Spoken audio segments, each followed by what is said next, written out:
करते हैं एक्सरसाइज 13.5 से question number 5।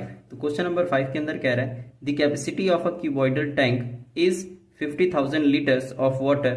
Find the breadth of the tank if its length and depth are respectively 2.5 metre and 10 metre. तो इस question के अंदर कह रहे हैं कि जो कैपेसिटी है एक क्यूबॉइडल टैंक की वो 50,000 लीटर्स ऑफ वाटर है और उसका जो ब्रेथ है ये हमको पता करना है, जबकि उसका लेंथ और जो डेप्थ है वो दे रखा है 2.5 मीटर एंड 10 मीटर। तो इस क्वेश्चन को करते हैं सॉल्व। तो जैसा कि यहाँ पर गिवन दिया हुआ है कि जो लेंथ है क्यूबॉइडल टैंक का वो है 2.5 और जो हाइट है क्यूबॉइडल टैंक का वो है 10 मीटर, जैसा कि डायग्राम है। तो जो ये ब्रेथ है ये हमको पता करना है, ये लेंथ और ये हाइट दिया हुआ है। तो इसकी जो कैपेसिटी है, कैपेसिटी का मतलब होता है वॉल्यूम, कि इसके अंदर कितना पानी आ रहा है, तो ये हमारा वॉल्यूम हो जाएगा।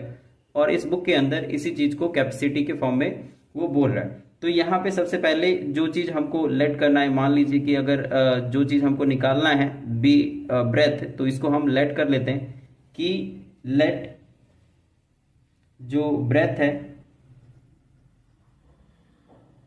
Of tank B now. अब जो यहां पर वॉल्यूम दिया हुआ है, volume of tank is equal to, ये दिया हुआ है 50,000 लीटर्स। अब यहां पे जो ये लीटर है इसको हमें मीटर में कन्वर्ट करना पड़ेगा, क्योंकि यहां पर जो हमारे पास में लेंथ और हाइट है उसका जो यूनिट है वो मीटर में दिया हुआ है। इसी वजह से यहां पर 50,000 और इस लीटर को यहां पर हम क्यूबिक मीटर में बदल देंगे। तो जहां कहीं भी अगर ये लीटर लिखा हो, अगर आप कन्वर्ट करना चाहते तो इस लीटर की जगह पे आप मल्टीप्लाई कर दो 1/1000 क्यूबिक मीटर से, क्योंकि 1 लीटर 1/1000 क्यूबिक मीटर के बराबर होता है। तो इसी रिलेशन को यूज करके यहां पर हम अगर 1 को लीटर से मल्टीप्लाई करेंगे तो सिर्फ लीटर आएगा, तो लीटर की जगह पे हम 1/1000 क्यूबिक मीटर लिख सकते हैं। तो वही चीज हमने यहाँ पे किया है कि लीटर की जगह पे 1/1000 क्यूबिक मीटर हमने लिखा है। अब यहाँ पे 30 से 30 को हम कैंसिल कर सकते हैं। अब जो बचेगा वो बचेगा 50 क्यूबिक मीटर।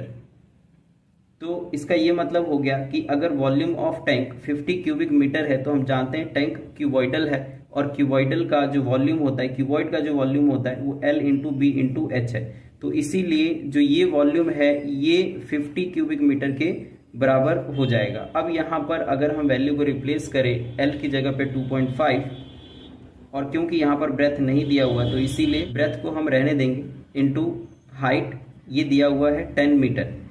तो यहाँ पे is equal to 50 cubic metre. तो अभी हम इस यूनिट को रहने देते हैं और सिर्फ कैलकुलेशन पे ध्यान देते हैं। तो यहाँ पर जो ब्रेथ है वो रह जाएगा, और 50/2.5 इसको हम नीचे लिख लेंगे क्योंकि इधर मल्टीप्लाई में है तो ये डिवाइड में आ जाएगा। तो 2.5 × 10। अब अगर यहाँ से हम इस पॉइंट को हटाते हैं तो ऊपर 10 आ जाएगा, और 10 से 10 को हम कट कर सकते हैं। अब बच गया 50/25। तो यहाँ पे अगर हम इसको भी कट करें तो ये 1/2 हो जाएगा, सॉरी 2/1। तो यहाँ पे ये आ गया 2/1, जिसको हम 2 लिख सकते हैं। तो देयरफॉर जो हमारा ब्रेथ है ये आ गया 2 मीटर, और इसके लिए हम एक फाइनल आंसर लिख देंगे कि 10 जो ब्रेथ है, breadth of cuboidal tank is 2 metre answer.